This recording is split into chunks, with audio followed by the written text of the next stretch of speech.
Good morning. Thank you. So you are Shatakshi Sinha. Ji. Fine. Yes. So you are from Jabalpur. I'm from Jabalpur. Okay. So what is so special about Jabalpur? Jabalpur, there are 2-3 things special about Jabalpur. It's spirituals. It's also called as cultural capital of Madhya Pradesh, owing to its deep spiritual things like there is Narmada river there.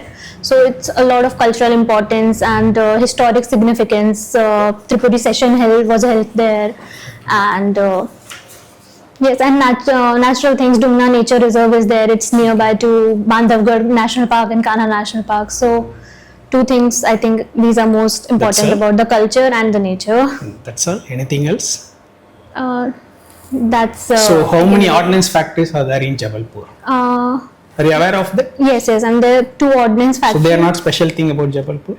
You did not mention that as a special thing? I could not recollect it at this moment. Okay. So yes, there are 2 ordnance factory Khamaria, and one more ordnance factory is there. I do not recollect the full name. Okay, fine.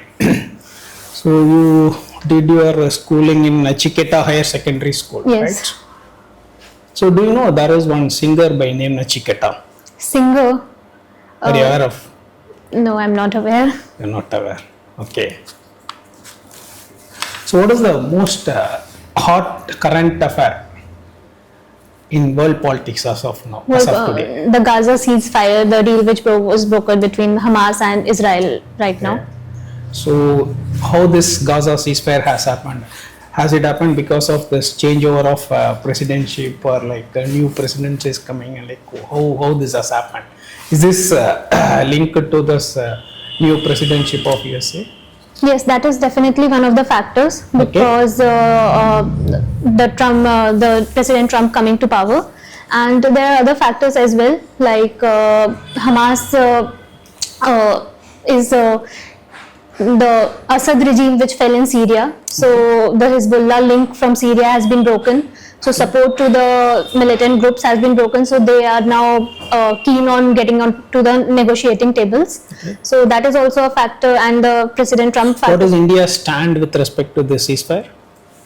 India standing by the peace, the double peace, which is always the peace within and peace outside. That peace within West Asia will ensure peace in the neighboring areas, and in it also has global ramifications. So peace within West Asia will ensure peace in the neighboring areas as well as in global politics. That is the stand of India.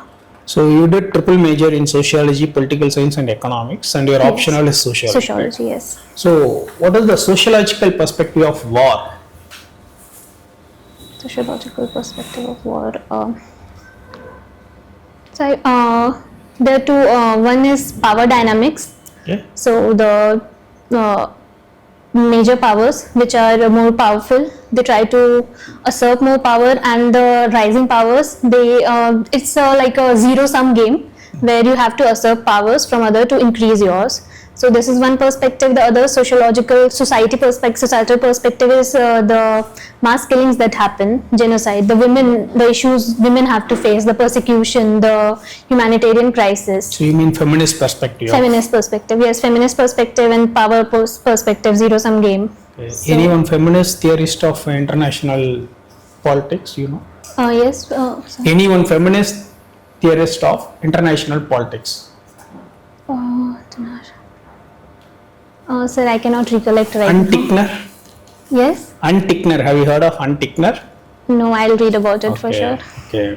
Okay, fine. So you are good at mandala art drawing. Yes, so what is the meaning of mandala? Mandala, literally it means circles, concentric circles are made. So they are geometric patterns. We take the protector and the rounder and make concentric circles and try to build intricate designs in a symmetric pattern with that. Okay. So that is about the mandala. So are you aware of something called Rajamandala theory?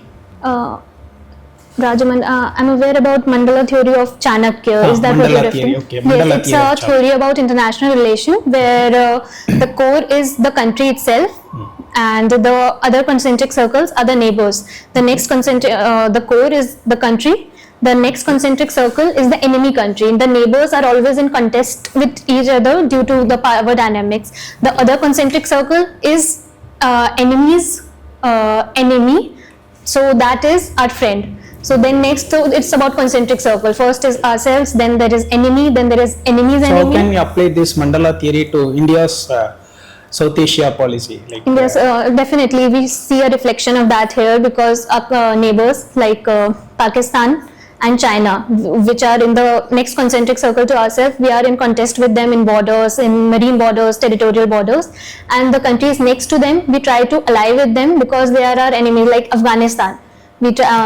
Balochistan. We try to get into contact with these so we could find a good ally in them.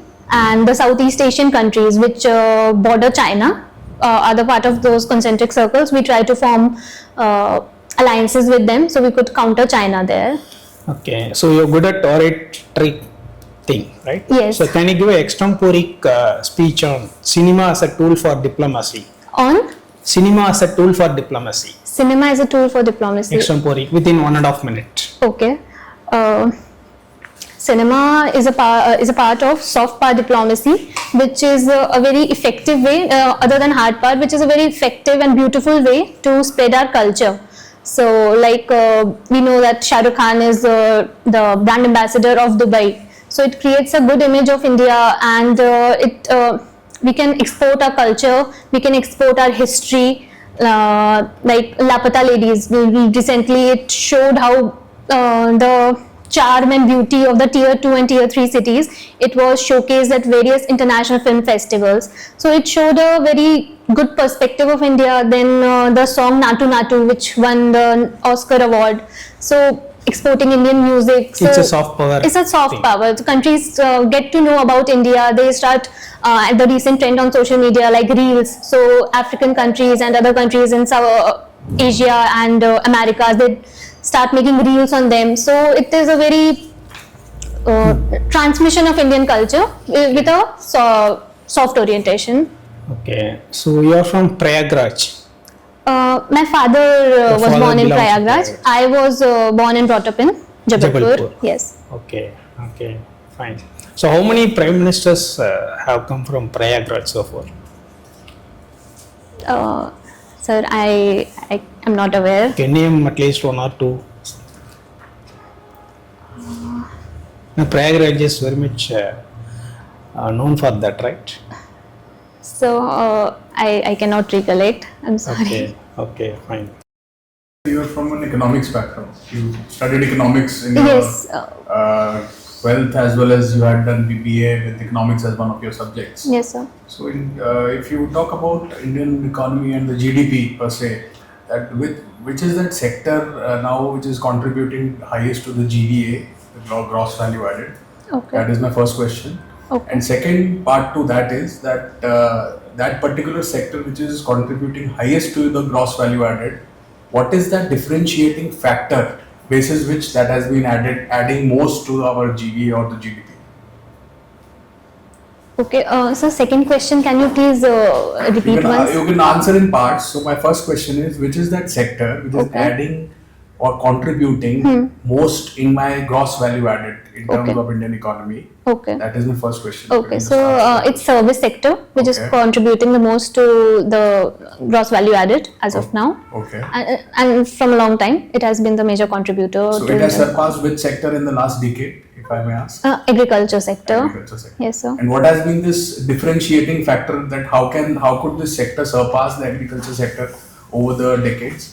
Because India has been an agrarian economy, as you would appreciate. And Okay. what has been those differentiating factors which made the service sector surpass the agriculture? So India's investment in education and the LPG Okay. reforms which took place in 1990, it opened the Indian economy to global arena. Okay. So there were a lot of interactions and global exchanges which took place. So there was focus on more skill-based education. Okay. So there was a knowledge-based economy was promoted. Okay. So I think that enabled the service sector growth in India, and also there was demand for service sector service sector employees worldwide. So India being a major demographic dividend reaping that, so India provided that kind of support to the IT industry and the service sector in India as well as in global arena. And in terms of the global arena today, as you said, that service sector has gained good prominence. Yes, sir. Whom are we competing with? Who is our closest competitor in the world in terms of providing services to the world at large? Whom are we competing with? Service sector. Who gives us the toughest competition? Oh. So there is China, but I think China is a major competitor in industrial sector. What edge does that China have? How does that have an edge over India as on today? As of today, China has an edge because it has comparative labor advantage. It started its industrial development in 1970s when India was still a closed economy. So it attracted a lot of investment. Global companies are there already invested in China. So it has those the labor market advantage, which is. So when you say about investment, how do you think that that quantum of investment come more to India and we can compete against China? How can the capital flows come in large proportions as compared to China? What can we do that we also become more competitive? How can investments increase in India? Okay. I think there are two fronts where we need to work upon. First is making our internal domestic economic environment conducive, like easing, which we are already doing, promoting schemes like Make in India and the ease of doing business things. Our rating improved highly in the past 2-3 years in the ease of doing business.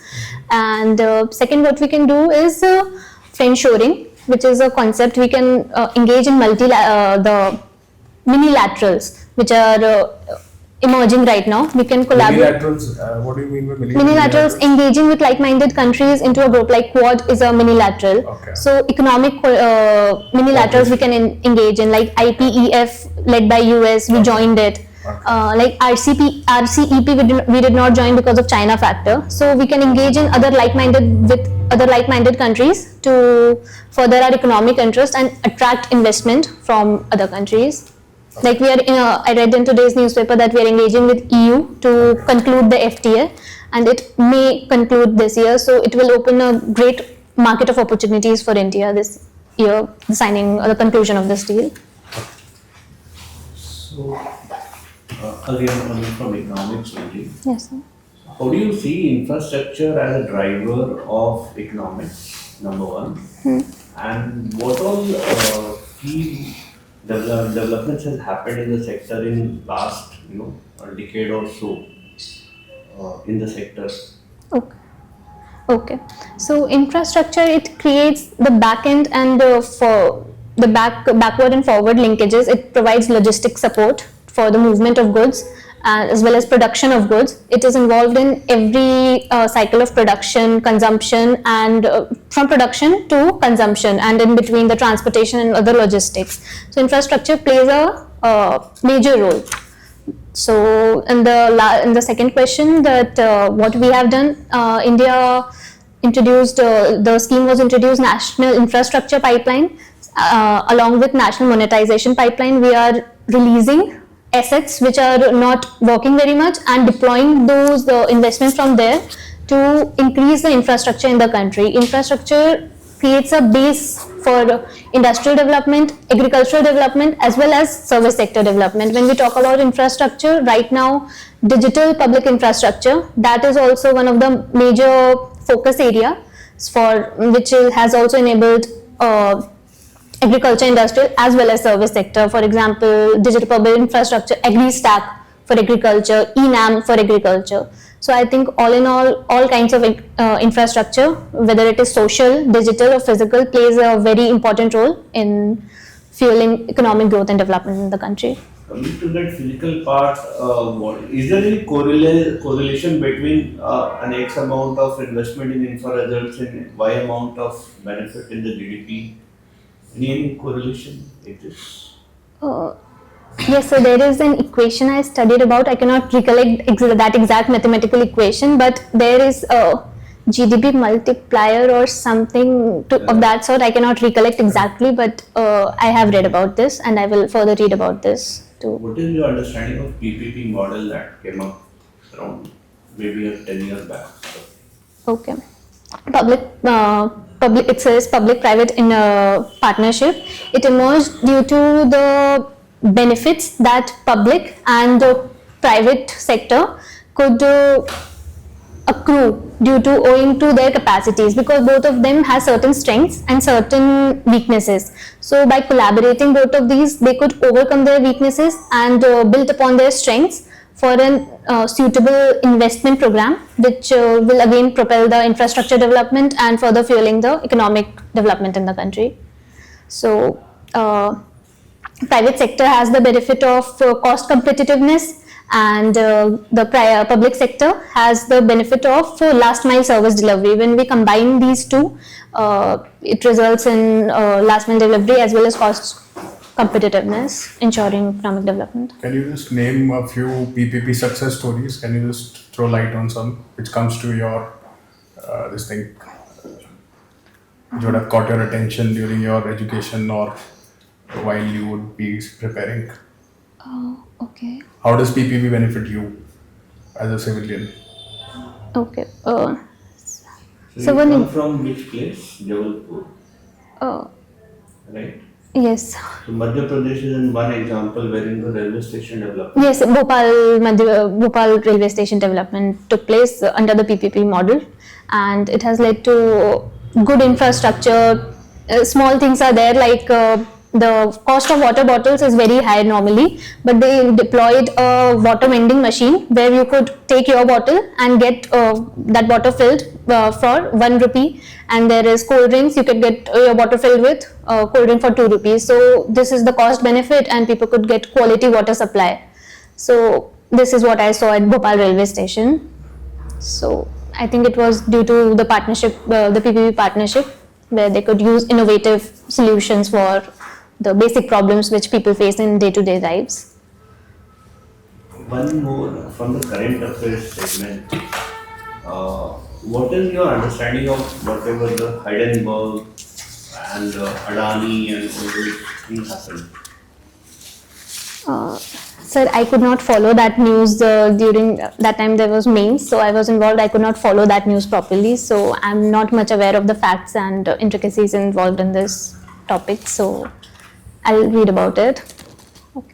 Day before yesterday, there has been a big news on this. I'm sure you would have read the newspaper day before yesterday. Yes, sir, but since I could not follow the background of it, so I could not make much sense of it. So I have to read about it. So Hindenburg has closed it, has announced that they will close their operations. That is the news. Okay. So you could probably go and research on that. Okay, sure, sir. Thank you.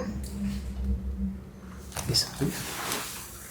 Okay, I see that you studied political science, Yes, sir. and a part of that would be dealing with the national security. Yes, sir. So what are the major elements or what are the major constituents that you think contribute towards a nation's security or national security, as they say? Okay. So it's firstly there are borders, the territorial borders, the coastal borders and the land borders. Then there is critical critical infrastructure in the country, like power supply and the banking operations, railways, which have recently played a very major role in the country's development. And then there is civilians part, the role civilians could play in awareness and ensuring security, and the security agencies which give data and analytics about what's happening, and so I think that is about So probably what I wanted you to get into was the elements of national security could be the military power Okay. of a country. Okay. It could be the economic power of a country. It could be Okay. the dividend that you get from your population, Okay. like we are getting, India is getting, or is poised to get. So that is the kind of elements I wanted. Anyway, so national security, one of the major elements is the military power, Military. the military might. US is ruling the whole world because they have the best of the weapons, best of the ships and all other things which go around that, and they go across the world and assert their military power. And you said that everybody wants to usurp power in one of your initial comments. Yes. Okay. So in India also we are doing some changes, some reforms are happening in the military. Are you aware of those? Have you ever read about those? Yes, sir. Yes, sir. Recently, which happened was National Security Advisor post was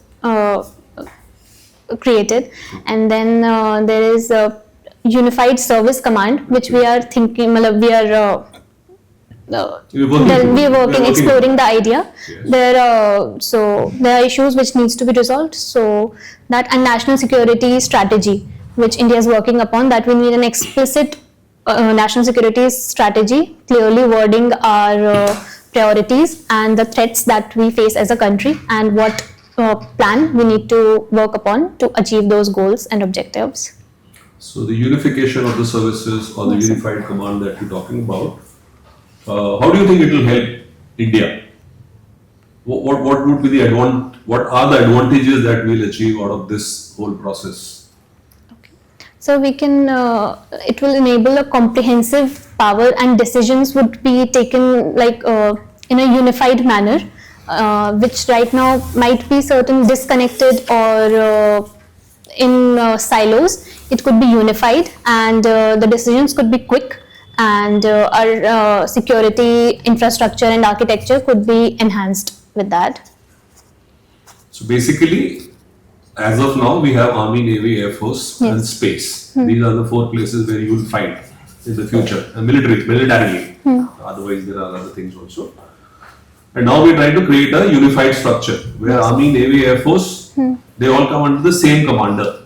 And he can deploy those resources in a meaningful manner depending on who is the best suitable person to do that. Yes. So that's probably what you can. And okay, now coming to one of your interests is in fine arts. I see that you speak well, you do some mandala art, you've been getting some prizes in drawing, cultural activities, Yes. etc. Right? Yes, sir. So did you ever think about doing anything professionally in fine arts rather than choosing this option to be a civil servant? No, sir. So I always wanted to pursue it as a hobby. What I believed was, if I pursue it professionally, it would just take my interest off that. So I just wanted to, it is something which I like to do in my spare time. I did not think of pursuing it professionally. I did get an offer once when somebody saw my mandala art, wanted to showcase it in exhibition, but I did not want it to. Art is very personal thing to me, which I do it personally. I do not like to share much with people. So no, I did not wanted to pursue it professionally. Was there any particular reason, or is it that you thought there's not enough, going forward there's not much scope or something of that sort, or there's no other reason other No, than sir, there is no other reason. I always take keen interest in artistic pursuits. I wanted to learn dance and singing professionally, but I could not do that due to certain things. But I take keen interest in art, but personally, I do not want to pursue it. It has nothing to do with, there is no career growth, but it is something very personal to me. I do not like to display it publicly. It's a personal thing to me, that is why. And what do you think about the current crisis, or the crisis which was there in Manipur? Okay. So Manipur, it's there are different cultures, different tribes are there. There are a lot of stakeholders involved there, with different cultures and different ideas. So when this came together and there were conflicting views regarding some policies, and there were perceptions about biases, so that fueled the conflict between different tribes. So it escalated to a very high level, which So which are the 2 major parties in the conflict? the Kuki community and the Zo community and Methi community. So Maitis are Brahmins who live in the valley, and tribals are the Kukis who live on the mountains or hills. Yes, sir. So typically in India we always have conflict between hill people and plain people. So Yes. that is what basically. Yes. So how do you think going forward, how can that get resolved, or is there any resolution in sight? Is enough being done by the government of India or government of Manipur to get them on the same plane or resolve the crisis? Oh. So I read an article yesterday in newspaper that the parties involved are interested in a third party negotiator who will be independent. So the parties have become gradually seeing the conflict, the level of conflict it has escalated to, they are interested to negotiate. So I think it is time that an independent mediator or negotiator could broker a deal and ensure peace in the area. Mediation and consensus building is the best way out of any situation, I believe. So that is what is applicable in Manipur case. Whom do you see as the major sufferer in these kind of conflicts? Not particularly Manipur, I'm saying. Any other conflict in India or abroad, anywhere. Who are the major sufferers? So major sufferers are the vulnerable sections of the society, majorly women, because it comes to their not only murder, but the assault on women, it comes to their pride and honor, and it again becomes a big issue for communities when their women are disrobed of their honor. So I think women are the worst sufferers, and children, women and children. Men are too, but women, they have different dimensions involved. So of the pride. So I think women are the worst sufferers of these kind of conflicts. Thank you. Thank you, sir. Very good answers there. But I would like to revisit some of the questions the other panelists asked. Okay, ma'am. Okay. So first, I really knew what does your name mean, me being a South Indian, so I really don't understand your name. Okay. Shatakshi. Actually, literally, it means Shat, that is 100, and Akshi is eyes. There is a small mythological story associated with that. It's goddess Durga's name. When there was drought and famine all over the world, so the sages prayed to goddess Durga and she appeared, seeing their pain. So she started crying. Soon the 2 eyes were not enough for her to cry. So hundreds of eyes appeared on her body and she started crying with all of those for 9 days. And these tears filled the river started flowing, and again there was greenery and water. So goddess Shatakshi represents compassion and nourishment, and philosophically it may represent that Shatakshi, that I have wide perspective, I can see things from different angles. So these are the 2 connotations of the name.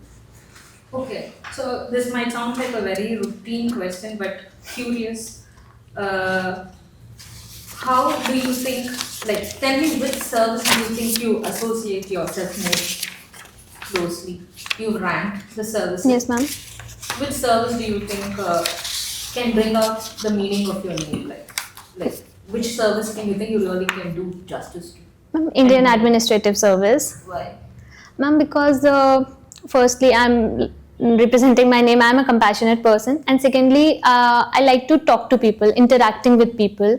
I take keen interest in listening to their problems and not only advising, just listening to them, but because sometimes listening does a lot of things. So I love to listen to people, and if I could take up if I could be of any help, I do. I help them to the best of my capabilities. And since my childhood, I have been an obedient student. So I do things very properly in a methodical manner. So. Okay, so then let me ask you a second question. Yes, ma'am. I'm not going to ask anything technical because all the other panelists, Okay, they come ma'am. with their. So you think obedience is a very good skill for leadership then? Because you also stated that you held positions of leadership and school captaincy and all that stuff. Ma'am, a good leader is not only which leads but also obeys to what are the demands and views of their followers are. So I think we should listening to what others have to say, obeying them in a sense that respecting what people have to say and making the best decision out of that. So not listening to anybody and doing things on your own way, that I think is not a good quality of a leader. What kind of a leader do you see as? Like a really one who knows that this is good for the people, and even if they're not willing to understand, you would still push for it, or you will listen to it and then try to take things slowly? Ma'am, I would like to listen to them and take things slowly, because doing things abruptly will result in chaos, might result in chaos and losing the trust that people have in me, that I'm an irrational leader that does not listens to the public. So it might not go well with them. So that is it. Okay, I differ there. Because me being a woman, I'm sorry, panelists, every day I have to battle things a lot. Yes, And ma'am. there are things that you have to push for. Because a leader is not only I understand your point of telling that you have to listen to people. Yes, that is also there. But then you should have your own independent thought. Otherwise, you cannot become a leader. Just Yes, trying ma'am. to tell Yes, you, ma'am. don't take it in the right Definitely, negative ma'am. sense. Now, your appa is a lawyer. So what made you decide come to this profession then, like civil services? Why not law and this civil services? Ma'am, because since childhood, my father has an office in home, so I always used to see people coming with their problems, and sometimes I used to see the tears in their eyes. So the problems they have, the basic level of problems. So I think I thought that maybe I could get into a service where I will have some power, where I could do something for them and reduce their pain to some Why of the not level. NGOs then? See, why not NGOs then? Ma'am, because NGOs, I wanted to become part of a system where I could actively help people. NGOs also would suit. Yes, ma'am. There are many fields which could do this. Even being a lawyer also could have. My father helps these people, and the satisfaction I see on his face, it's very satisfying. But there are different fields. I thought this is more suitable for my personality, as you said that it could bring out the best. What I think could bring out the best. It was a decision I thought that maybe my personality is more suitable for this service, so that is why I decided to pursue it. Okay. So then, tell me about what do you think is most striking about Gorakhpur? Most striking. I'm curious, for a South Indian, what would you say Gorakhpur is like? 2, 3 striking things. Okay, ma'am. One is the Gorakhnath Mandir, and on 14th of January, the Sankranti Mela, a very huge Sankranti Mela is there, where it draws a lot of people from the neighboring areas, and people go there to eat the prasad, that is khichdi.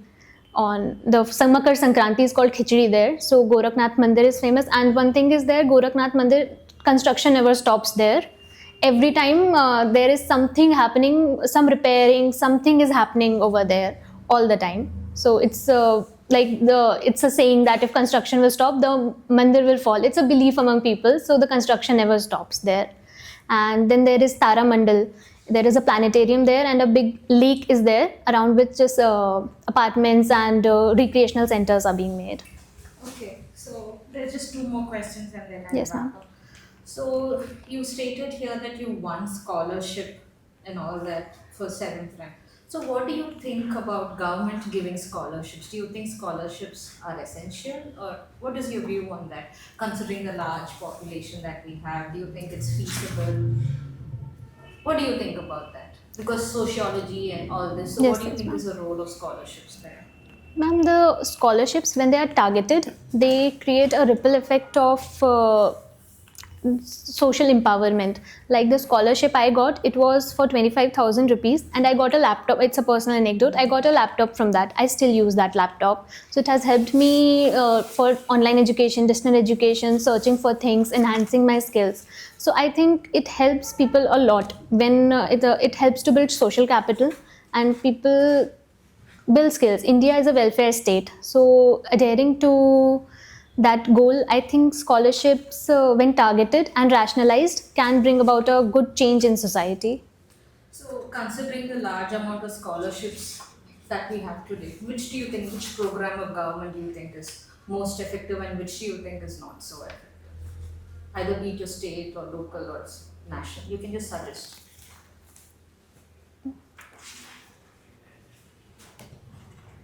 Now, ma'am, can you repeat the question, please? I'm just asking which scheme of government. Like, see, national government has its own scheme for scholarships. Even local government or state government does have. So, what do you think? Which scheme, of scholarship, which provides scholarship, has been most effective, and which scheme do you think has not been so effective, or which part of some schemes have not been effective? Ma'am, I'm not aware about the specific schemes, so I'll have to read about that. Yeah, that's it. And I just have one more question to you. Yes, ma'am. You were talking about this monetization and demonetization for infrastructure. Yes, ma'am. Monetization, national monetization pipeline. So, what do you Can you just elaborate on that? Yes, ma'am. National monetization. No, your views, not Ma'am, what. my views. Ma'am, it is a well thought scheme. I think where idle assets which are not working are utilized, and it comes into the idle assets come into the active investment cycle. So I think it's making the best use of the resources we have at hand. Rather than constructing new, we are using the already existing resources to further the economic growth. So I think it is optimum utilization of resources, and there are certain problems which needs to be issued, which needs to be resolved, like that private sector has certain reservations about if they want to acquire those assets and monetize it or not. Making it lucrative is one of the problem. And then there is stigmatized capitalism. When this happens, monetization of assets, people think that we are privatizing things, but it is different from privatization. If it will be given for certain time period to the private players, and they would monetize it. So there are certain this stigmatized capitalism, and making this scheme lucrative for private sector to participate is some issues which need to be resolved. Other than that, the scheme I think is a productive scheme which will bring out good changes in the economic landscape of the country. Just to make you rethink on the word you use, idle assets. Yes, sir. How can idle assets be monetized? Just rethink on your answer on that. How can it be? When as a government, I am pushing a national monetization pipeline. Yes, sir. So those assets cannot be idle. They will be operating assets. Okay. Assets which attract capital. Yes, so sir. just if you could just look at your answer while stating that idle assets being privatized. Can you just give a better answer to that? Just think over it. And how will the monetization help the Indian infrastructure? You can just look at your answer.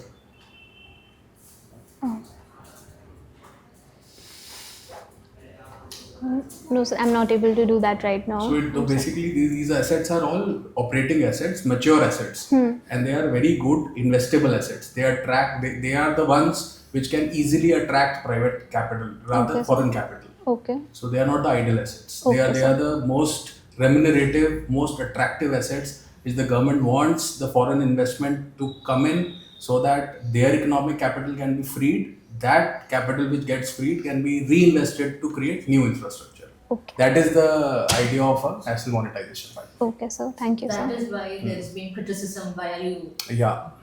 monetizing? Okay. Thank you, ma'am. Thank you, sir.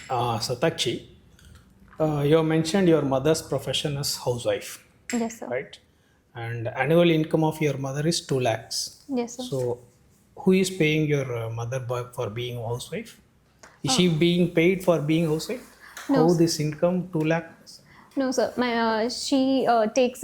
My father takes whatever my father gives monthly for expenditure income to my mother, and then what she does savings from that, and then reinvests it into share So it's a mutual part of your funds. father's income. Yes, sir. It's a part of your father's Yes, income, yes, not your sir. mother's income. Yes, sir. But, But she. it conveys a different meaning, No, like sure, your but- mother is being paid for being housewife. No, sir. It's so she's not being paid for that. No, but you mentioned annual income of your mother 2 lakhs. So this 2 lakhs is a part of your father's income, 15 lakhs. So it's part the principal sum which my mother invests in mutual fund, that is part of my father's income, but the remuneration which she gets on that, the interest which it accrues, that is the 2 lakh rupees which I've mentioned in my because she files income tax return ITR, so it is around that sum of income which she files. See, there are some sociological theorists who state that women being housewife is unpaid labor. Yes, sir. What is your view on this? Women being housewife is an unpaid labor, exploited labor, cheated labor. Yes. What is your view on this? Yes, I've read the data where if we account what women do for as housewives, it would account $11.11 trillion annually, which is more than this digital landscape economy of the world. So I think it is unpaid, but Should we pay them? so paying more than paying, I think recognition of their work, what they do, considering them equal partners. What of the one, I do not recollect the exact name of the judgment, but there was some judgment from Tamil Nadu High Court, I think, where they underscored 2-3 things like partnership model. What a husband earns is also, if a woman is housewife, that is also rightfully hers, and the opportunity cost, the career that she forego to look after the children, to look after the family. That is the second thing that should be recognized. And thirdly, what she does in-house, which is the amount of money it will take to replace the services women provide us, like cooking for us. Replacing that and hiring a cook, the money that will take, that is rightfully theirs. How do you quantify theirs. that? Is it quantifiable? Fine. So, who stated that women's household works are unpaid labor? Which school of sociological theorist stated that women's household works are unpaid labor or exploited labor or cheated labor? Which school of sociological theorist stated that? Sir, I'm not sure, but I think maybe liberal school of feminist. I'm not sure, sir. I'm sorry. Okay.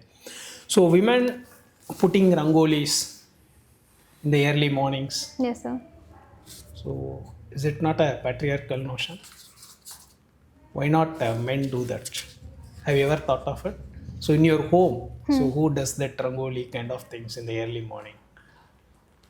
Yourself, your mom, or So, in my home, all these rituals my mother does. okay? Because so it is a patriarchal thing, but women It's a are patriarchal upbringing. thing.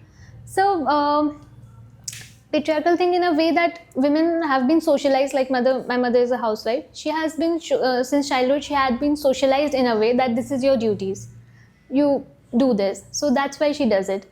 But things are changing, and women are there joining the labor force. So there is less time with them to engage in these rituals. So I think things are changing, and men and women both are taking equal participation in doing these kind of participating in these rituals. Your father does? So he does, in our house we do not have the ritual of rangoli making, but we have daily puja. My mother does the puja and then my father does the puja. They both do the morning ritual. Okay. See, you are good at debating and oratories thing. So there is a general saying, lawyer is a qualified criminal and your father is a lawyer. So what are your views? What's your debate on this? Lawyer is a qualified criminal. Okay. Your father is a lawyer. So it's a grey area. There are two sides to these things. There are lawyer. It depends on how you pursue your profession, how you utilize what knowledge you have, what skills you have, who you decide to help. So I think it depends. It's a general statement which is trying to generalize a profession, but there are ifs and buts and two sides to every profession. It could be said about a lot of profession where they try to criminalize the profession. So I think it is a general statement and not should not be attributed to all the lawyers. See, there is another one technical key jargon where you mentioned general term, general usage. Yes, sir. There is another one key jargon to mention this. What is that? Are you aware of it? No, sir. Sociology and common sense. It's a common sense statement. No, sir. I do not recall. Sociology and common sense. Sociology and common sense. Common sense. So is this a common sense statement? Lawyer is a qualified. Yes, sir. It's a common sense statement. So that. As a sociology student, you should have used that, right? Okay. Okay, sir. Instead of mentioning it general, it's a kind of common sense statement, which is often nonsensical statement, right? Thank you for enlightening, sir. Okay, fine. Yeah, fine. Fine. Thank you. Your interview is over. Thank you, sir.